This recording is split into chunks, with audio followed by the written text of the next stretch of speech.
Hello, look at this place.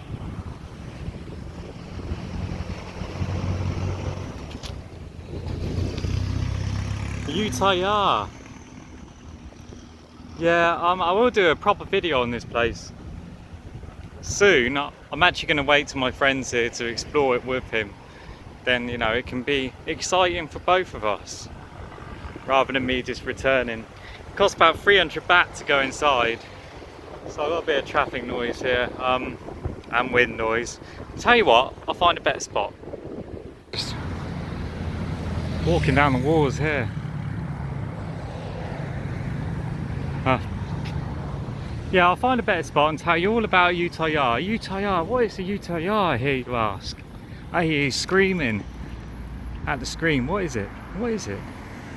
Well, I shall dispense that information now.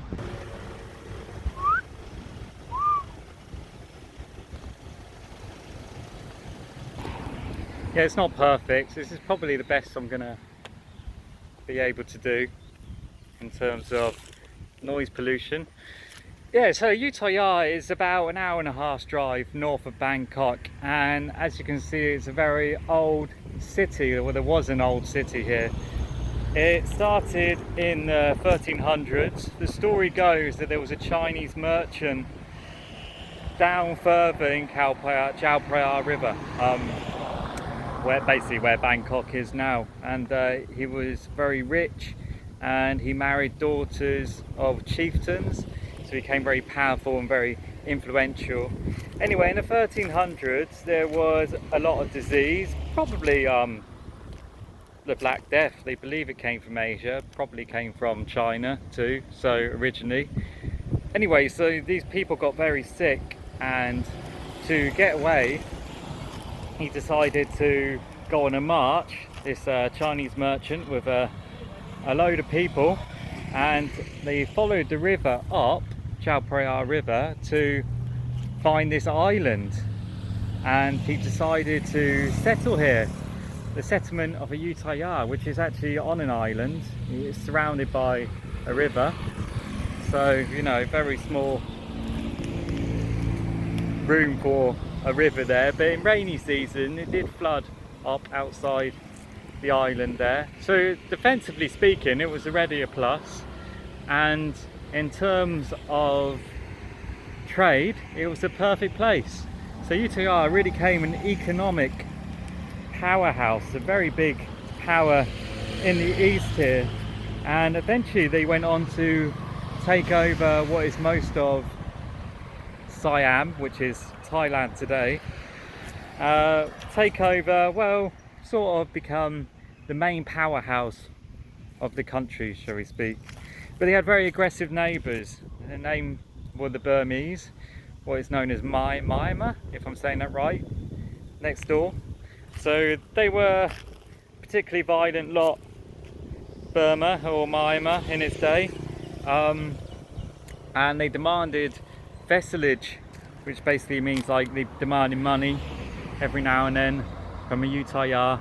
And then push forward to the 1500s, this place was thriving. It's full of gold, it's full of money. Say that's still recording. Full of gold, full of money. All this is kind of, all these buildings over here, it was all plated in gold. Very impressive indeed. Well, it might be a bit better over here. Like I said, I'll do a proper video on it when my friend's here, and I'll go around the area with him.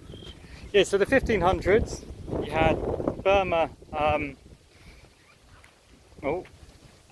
a bit cautious around here because I've been told not to go to the grassy bit because there's lots of packs of dogs.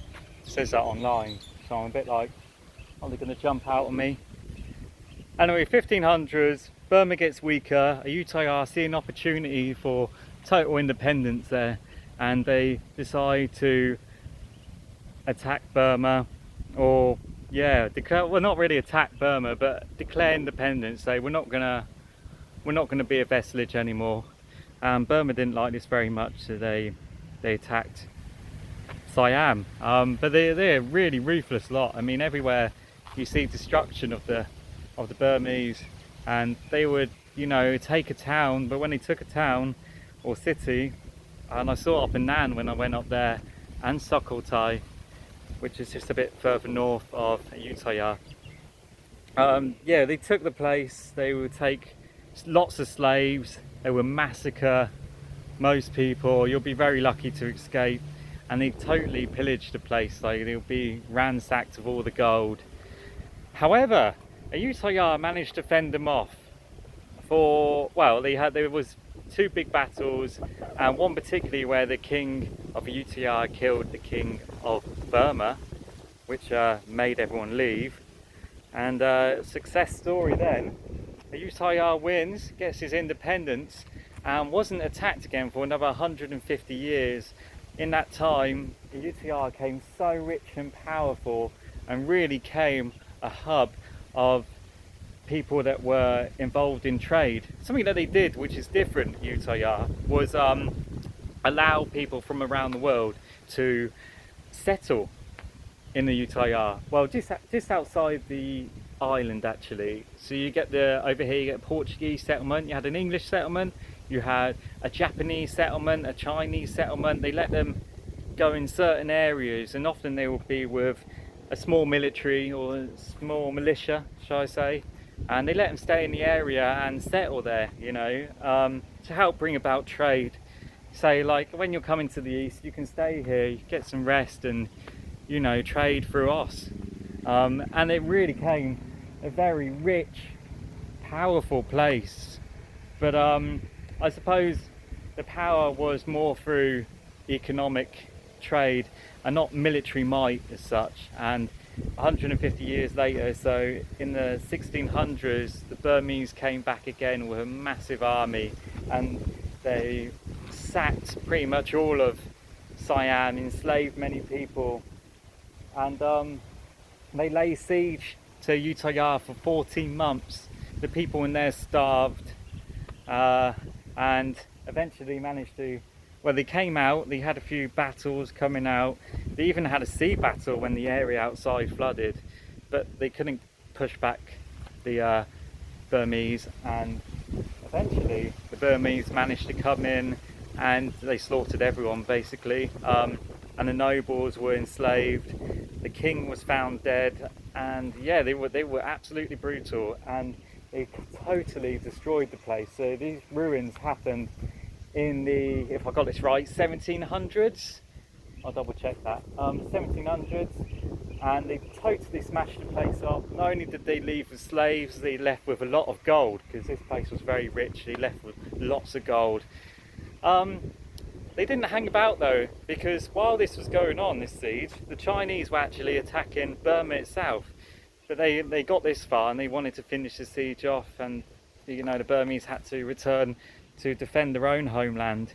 Ultimately, destroying the Ayutthaya, which was like the powerhouse of Siam, caused mayhem in Siam because there was a big power vacuum, and a lot of the kings and chieftains, they would, of the areas of Siam, they would fight. It would cause a big civil war, and ultimately the victors of that civil war settled in what is now Bangkok. And yeah, that's the story of this incredible place. I try and imagine it like it once was, that these were all buildings that were plated in gold and had well, it was a really big economic powerhouse in the east. They often called Ayutthaya the Venice of the East, as these rivers would meet here.